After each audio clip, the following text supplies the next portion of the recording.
Hello everybody, and welcome back once again to Super Metroid YPR, and once again, inside Meridia, and items in this thing. This is a nice little, sort of interesting way of hiding, I guess not really hiding, but making sort of puzzle-ish thing for collecting the items anyway. All these blocks, only enemy breakable. So you have to get these little yards, I believe. That's a terrible name for these guys. Seriously. And it's not exactly easy. That's why eventually you get smart and wait for them to crawl up themselves, and then you can just shoot them off and they'll fall and break stuff. And I actually just had sort of recent discussion about enemy breakable blocks. Because they're both good, and I have nothing against them, but for something that's like for this is absolutely fine. It was kind of obvious for this, but yes, that was miserable. And I just fell everywhere. Just kidding it. But with enemy breakable blocks, there is no way to tell if they really are that type of block. You just have to kind of guess it is and then get an enemy to touch it just to really see. So you could run into some issues with that if you have them in your hack or something like that, because I mean, obviously if a player can't tell what they are and they sort of have to go that way, I'm not entirely sure they should be used for that purpose. I don't mind stuff being hidden and whatnot, but like other things, you can tell what they are. Like if you need power bombs, oh hey, it's a suspicious looking spot, bomb it. Oh, I need power bombs for it. If it's enemy breakable, see a suspicious looking spot, bomb it. There's nothing. And this is some mean boulder placement, which makes actual sense. Because boulders are generally used more like a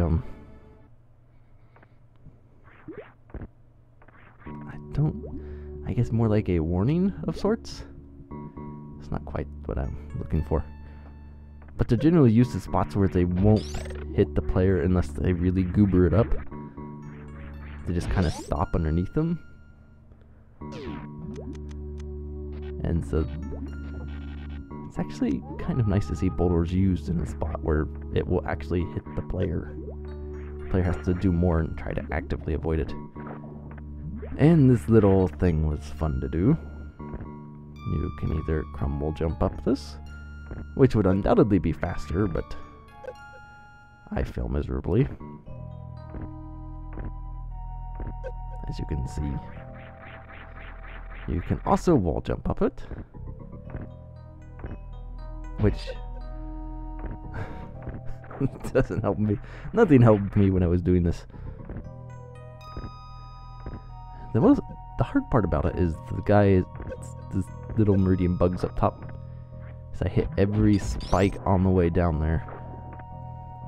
If I was smart, I would have just laid a power bomb and wiped them out. But I'm not that smart, so I end up doing that instead. I highly recommend laying a power bomb there and wiping them out. It's very effective. That's for a Pokemon, it would be super effective. And this is knowing that despite not actually ever playing Pokemon. Closest I've got is Smash Brothers. So this room is very interesting. First get through, I'm like, oh, he added these things, so it's gonna catch him, make him take longer to get through here. But that's not quite the case, thankfully. Instead, it just breaks that one, then you got this list of stuff. See, this is what I thought I was going to do. Just send the thing backwards through each one. Then it'd just take a long time to get to the other end. But This was a bit of a pain for me. You kind of need those spots unbroken, so you can charge up your speed boost and speedball through that. Yet another little speedball thing. So you kind of have to weaken it a little bit. And then once it gets to a certain point, you want to destroy it before it destroys any of the blocks you need. I tried to destroy it before this final block. I don't think you need this final block. And obviously I had a lot more health than I thought that time. I don't think you need that final block, but it might be useful. And now that I think about it, I think I really did this kind of a stupid way, but that's not really that surprising.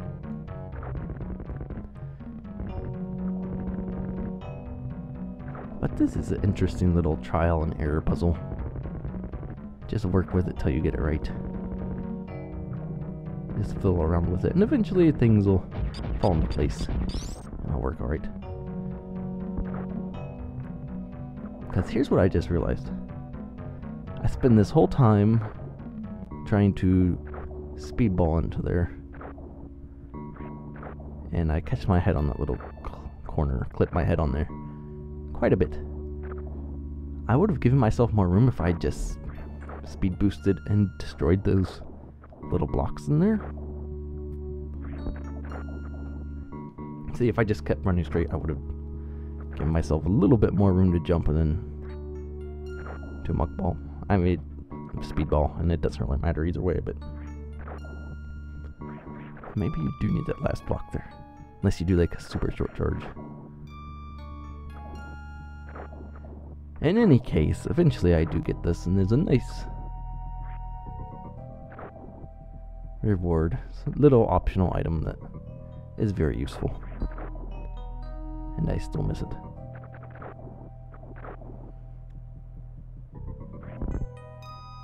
I have noticed that a lot of the, I guess, more Japanese hacks have a lot more speed booster oriented stuff in them than the others. I guess it's a way of making things a bit harder for collecting every item or something like that. It's more like trick and skill oriented more so than exploration oriented, I guess I should say. Because it's go here, here's a little speed boost puzzle. If you could figure it out, you get an item for it. If you can do it, you can get an item for it anyway. Which doing it is not what I am doing right now. This is a failure on many levels. And there we go. Very short hop. And we get space jump. Completely optional, but it's one of the nicer optional items. And thankfully, on the way back, nothing there.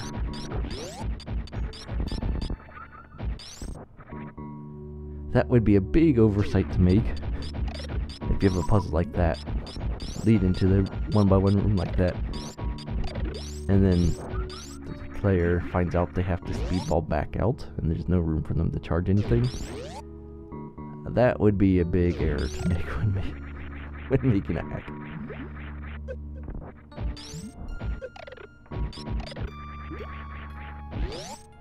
So now that we can move more freely through water and ignore up there and get hit because we're bad. Anyway, back into the big room where the snails / yards with the unbreakable blocks are. So we can get closer to Botwoon. Although if I remember correctly, we don't quite get to him in this video. I think we end right before him.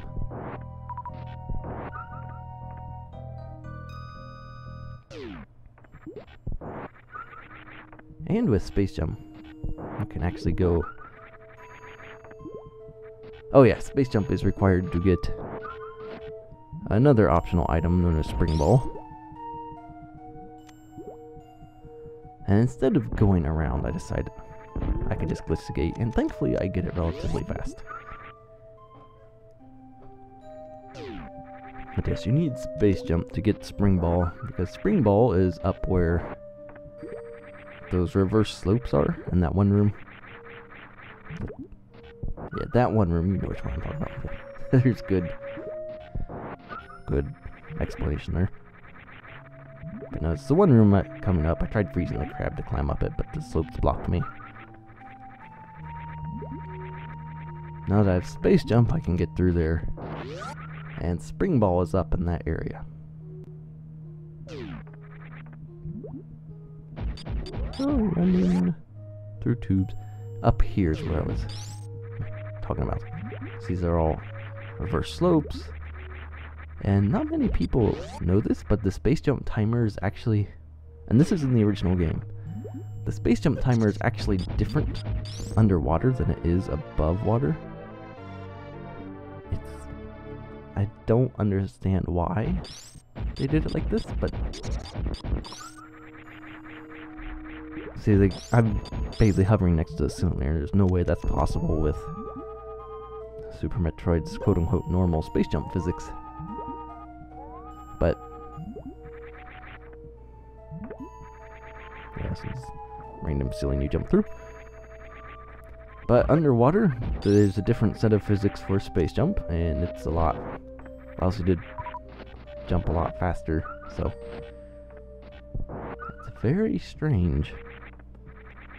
I mean, I understand there's different physics for underwater, but especially now that you have gravity suit, I don't see the point of having that. But then again, I also didn't work on the game, so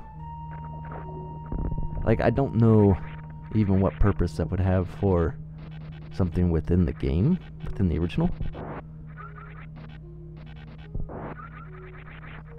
I kind of wonder if it's just kind of like a leftover from when they were working on it at some other point or something, because I really don't know why that timer's different. I don't know what purpose that really serves. But anyway, down here is where Spring Ball is. And if you're low on health and die to that guy, you're not going to be happy. But here we go. Spring Ball has 2 optional items. And it's easier to make space jump required than it is Spring Ball. Actually, I take that back. They're both kind of easy to make required. But space jump, you can get a bit more interesting with it. Like Spring Ball, to make it required, you just have like an under liquid jump, basically, before gravity suit. Otherwise, I can just bomb jump up it. So before gravity suit, you give them a little thing they have to morph into and try and get up in morph ball form. They can't do it until they have Spring Ball. Space jump, obviously, you can have like these big pits or whatever. Crazy jumps. You can get more interesting with, I think, with space jump, making it required. Although, if you give the player speed booster before space jump, you should be prepared to see people find ways to get through stuff with speed booster and not require speed jump. People are very good at breaking things in ways you have no idea were possible. Which is one of the reasons I like watching a lot of the speedruns and TASs and other people's playthroughs of hacks, just because they do it very different. Like, everybody has a very different playing style. And I bomb jump despite just getting Spring Ball. Spring Ball's a hard item to remember you have. But everybody plays a bit different. That makes watching everybody's different stuff very interesting. And now that we got this extra stuff, yes, could save, head up toward Botwoon. That's where the video just about end off. Spring ball, as you can tell, will be very helpful through this, because you just hold jump and you bounce again. Then you just have to work your way up.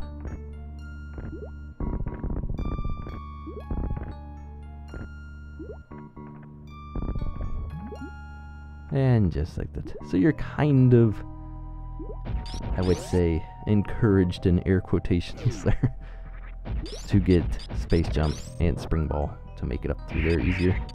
But you don't need it. And I just fell through there like accidental door opening and jumping through. That's what happens when you don't use grapple beam. So anyway, this is the last room I make it through in the video, so once again, thank you for watching, and hopefully we'll see you for the next part where we take on some Botwoons, or just one of them.